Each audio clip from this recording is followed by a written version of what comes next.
사진 한 장 보여주시면 감사하겠습니다. 네, 이 사진은 제가 신혼집으로 이제 이사할 때 짐을 옮기던 모습입니다. 저는 이삿짐 센터를 이용하지 않고 자차를 이용해서 이제 짐을 옮겼어요. 이삿짐 센터를 부르자니 너무 과했기 때문이죠.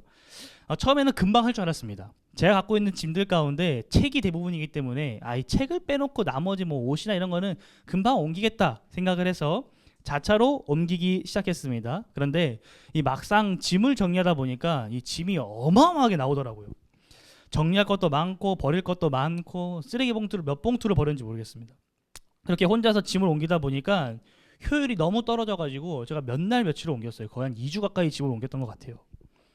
그리고 이 대망의 마지막 이 책을 옮기는 날, 제가 민수 선사님과 세훈이에게 SOS를 쳤습니다. 제 기억에 맞다면 제가 분명 승원 간사님한테도 SOS를 쳤는데 승원 간사님이 그날 당일날 런했어요. 아무튼 민수 선생님이 짐을 한 번에 나른다고 1톤 트럭을 갖고 왔거든요. 근데 이 1톤 트럭에 이 책이 다 안 실리는 거예요. 어찌저찌 막 책 막 구겨 넣고 2층 3층으로 쌓고 제 차에도 막 수련회 가듯이 짐을 막 이렇게 쌓았는데 다 못 옮겼습니다. 어찌됐건 이렇게 짐을 옮기는 장면이고요. 이 현관에 이 미친 듯이 들어오는 책을 보면서 이 기겁했던 지연 사모님의 표정을 여러분들이 보셨어야 했어요. 그렇게 힘들게 고생하고 나서 제가 이제 명륜지사갑에 가서 이제 고생한 우리 민수 선생님이랑 세훈이한테 고기를 샀던 기억이 납니다. 제가 이 이사를 하면서 가장 신경 썼던 게 뭔지 아시나요? 가장 제가 신경 썼던 거? 그것은 다름이 아니라 서재 꾸미기였습니다. 서재 꾸미기.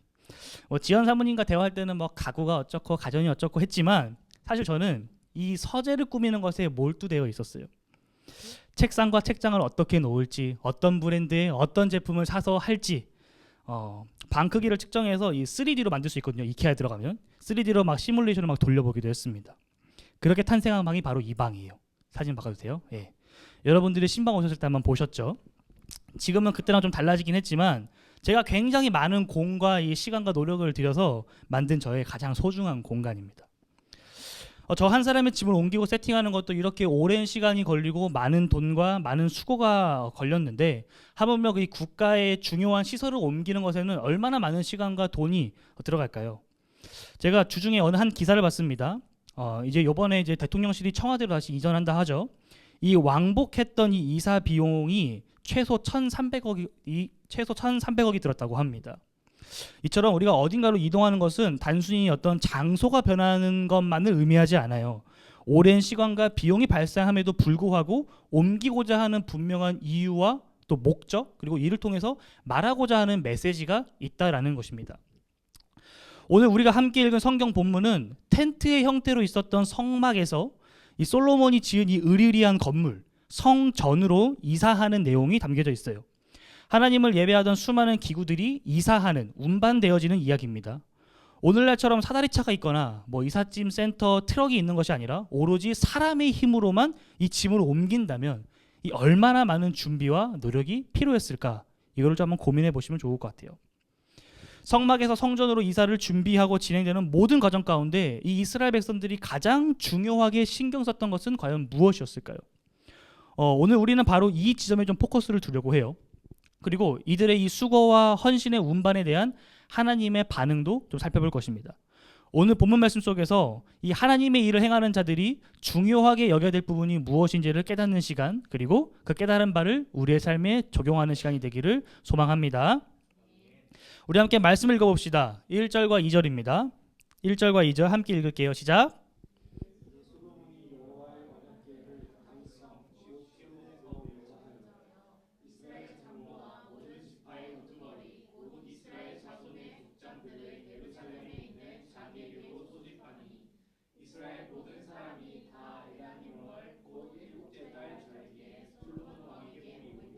아멘.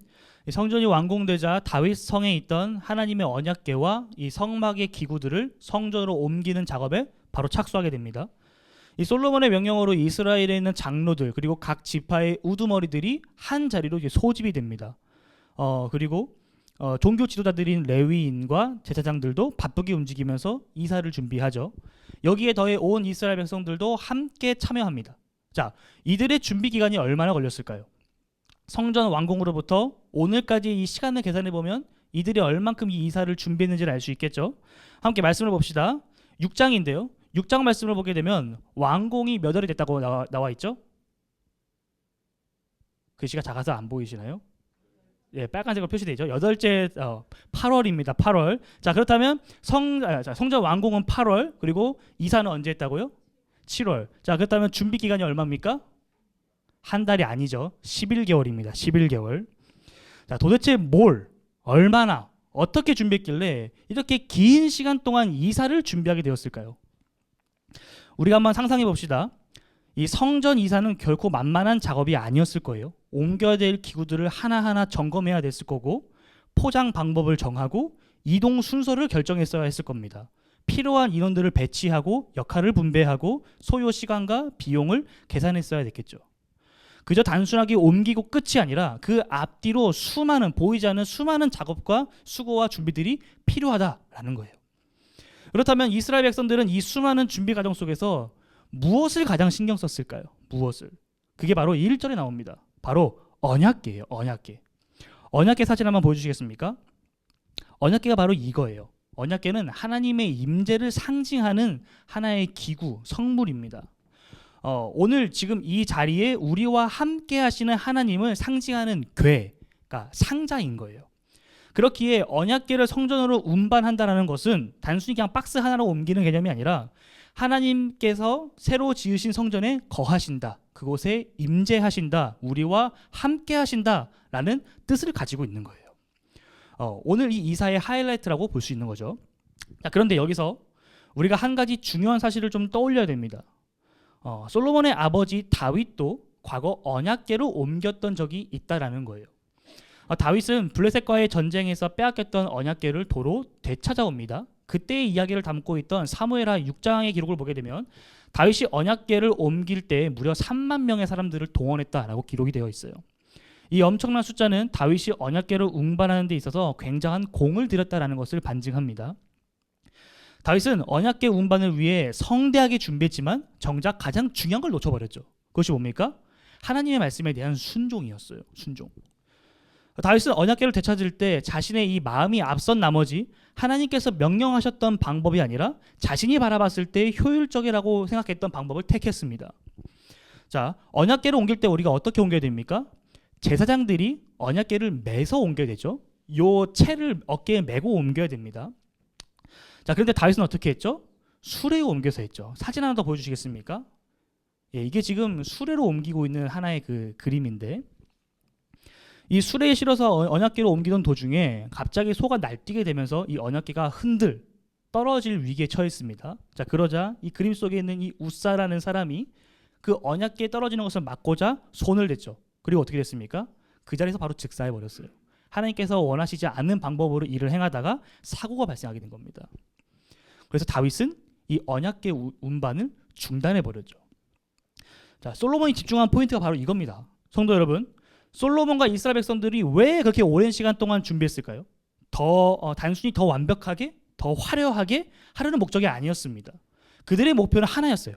하나님의 말씀대로, 하나님의 방식대로 가는 것. 요 하나에 집중했다라는 거예요. 다시는 이와 같은 실수를 반복하지 않겠다라는 강력한 의지였던 거죠. 우리는 종종 내가 하나님처럼 행동하려고 합니다. 하나님께 나의 인생의 이 주도권을 드리기보다는 내가 직접 두 발로 뛰면서 내 삶을 진두지휘하려고 해요. 이게 더 효율적인 거 아닌가? 이게 더 괜찮아 보이는데? 라는 말을 우리가 쉽게 한다는 거예요. 근데 놀랍게도 우리의 인생과 신앙에서 발생되는 대부분의 문제들이 바로 이 지점에서부터 시작된다는 거예요. 열심은 있지만 방향을 놓쳤을 때, 의도는 좋았지만 하나님의 말씀을 간과했을 때 하나님께서 우리를 이제 멈추게 하시는 거죠. 제가 설교 때 몇 번 말씀드렸지만 저는 어렸을 때부터 감투 쓰는 걸 굉장히 좋아했어요. 어떠한 직책을 맡는 거, 리더가 되는 것을 굉장히 좋아했었습니다. 어린 나이부터 다양한 영역에서 리더의 자리에 있다 보니까 참 여러 가지 경험들을 할 수 있게 되었고, 그 경험으로 인해서 무엇인가를 결정하고 실행할 때에 빠르게 결단을 내리고 행동할 수 있는 결단력을 얻게 됐어요. 하지만 그와 동시에 내가 기준이 될 수 있다, 내가 제일 잘한다라는 교만한 마음도 같이 생겼었습니다.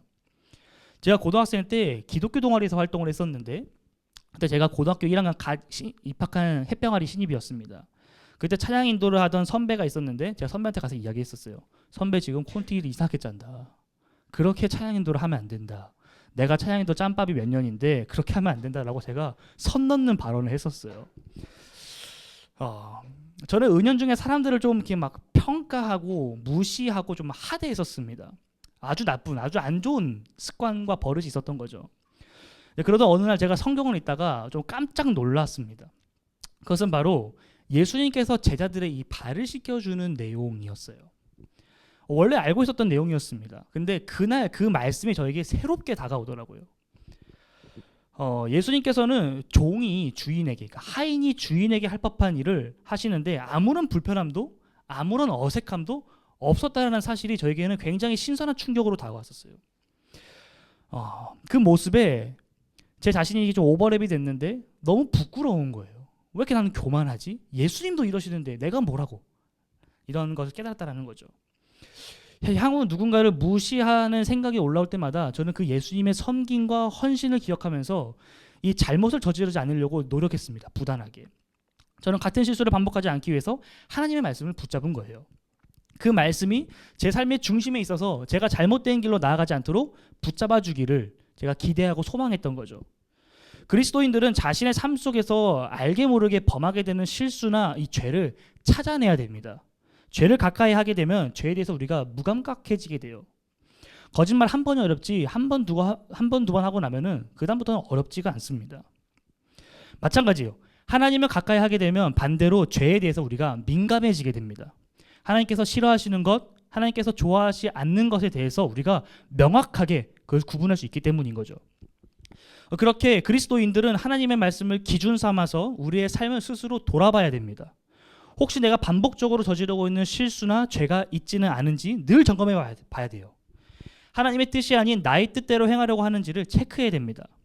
이러한 과정이 우리가 무엇인가를 결정하고 행하는 데 있어서 시간이 조금은 걸릴지 몰라도 시간이 걸리게 만드는 딜레마가 있습니다. 나의 의지와는 별개로 하나님의 뜻을 묻고 답을 구하는 데 시간이 걸리기 때문이죠. 하나의 프로세스가 더 추가되기 때문입니다.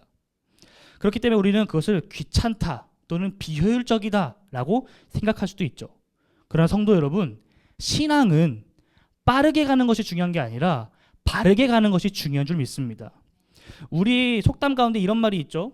돌다리도 두들겨보고 건너라. 조금 늦어 보일지라도, 조금 손해보는 것처럼 느껴진다 할지라도 말씀 앞에서 멈춰서서 방향을 다시 잡는 작업이 우리에게 필요해요. 하나님의 뜻에 맞춰 한 걸음씩 나아가는 것, 그것이 바로 바른 신앙의 길입니다. 성도 여러분, 하나님께서는 우리가 빨리 오기를 원하시는 분이 아니라 바르게 오기를 원하시는 분인 줄 믿습니다. 오늘 우리의 인생과 이 신앙의 여정 속에서 속도가 아니라 이 방향을 점검하는 은혜가 있기를 바랍니다.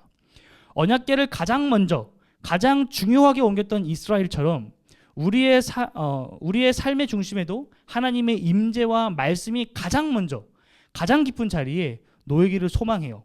여러분들의 모든 발걸음이 신중하게, 또 그 신중함의 중심에는 하나님의 말씀이 있기를 소망합니다. 자, 이스라엘은 언약궤를 성전에 안치했습니다. 그리고 성전 안에서 지성소, 지극히 성스러운 곳이라고 불리는 그 자리에 하나님의 언약궤를 두었어요. 자, 이어서 이 지성소 안에 언약궤가 어떻게 위치하고 있었는지에 대한 설명이 나옵니다. 우리 함께 말씀을 좀 읽어볼까요? 6절에서 9절입니다. 6절에서 9절이에요. 읽어봅시다. 시작.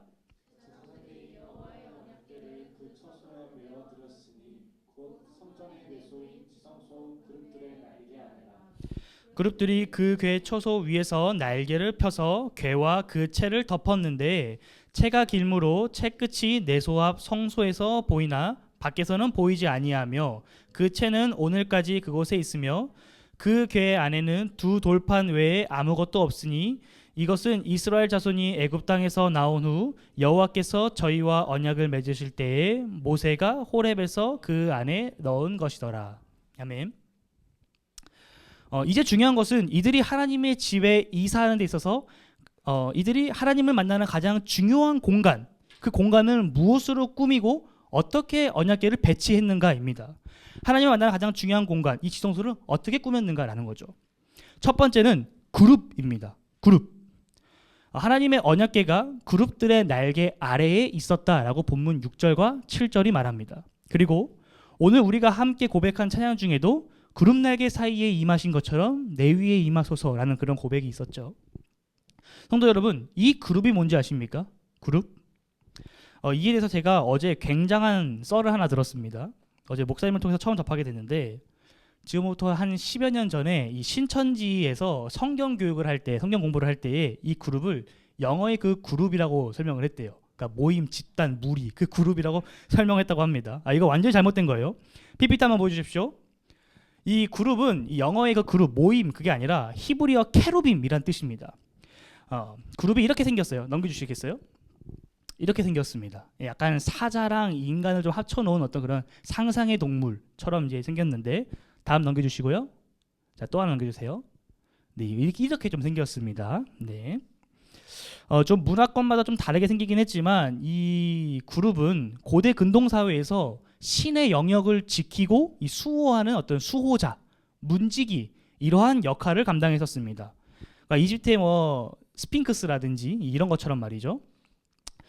이 그룹은 이 침입자들이 함부로 신의 영역에 들어오지 못하도록 막는 역할, 그리고 신전 앞에서 신을 그러니까 맞이하는 그런 역할을 감당했던 존재였어요. 또한 시편과 이사야서의 기록을 보게 되면 이들 자체가 하나님의 보호자, 그 왕좌의 역할을 했던 것도 우리가 확인해 볼 수 있습니다. 이 성경에서 그룹이 처음 등장하는 것은 창세기 3장이에요. 한번 넘겨주시겠습니까? 이거 말고요. 그 3장 그림이 있습니다. 네, 이겁니다. 이 3장을 하나의 도식화를 해놓은 건데, 창세기 3장을 보게 되면 최초의 인간이었던 아담과 하와가 하나님께서 창조하신 에덴 동산에서 평화롭게 잘 지내고 있었습니다. 그렇죠? 네, 그런데 어느 날 이들이 내가 하나님처럼 되겠다라고 하면서 하나님께서 먹지 말라고 금하셨던 선악을 알게 하는 나무의 열매를 따먹게 되죠. 자, 그래서 이 범죄로 말미암아 하나님께서는 이들을 에덴 동산에서 내쫓으셨습니다. 하나님께서는 추방당한 이들이 에덴 동산에 있는 생명나무에 접근하지 못하도록 막아두는 존재를 두시는데, 그게 바로 그룹이라는 거예요. 그룹. 창세기 3장 24절을 보게 되면 이같이 하나님이 그 사람들을, 아담과 하와를 쫓아내시고 에덴 동산 동쪽에 그룹들과 두루도는 불칼을 두어 생명나무의 길을 지키게 하시니라 라고 기록되어 있죠. 이스라엘 백성들은 성전 안 가장 거룩한 곳에 그룹을 만들었습니다. 높이 4.6m 그리고 길이 4.6m, 이 엄청나게 거대한 규모로 말이죠. 이것이 상징하는 바가 무엇입니까? 이스라엘의 신분을 알려주는 거예요.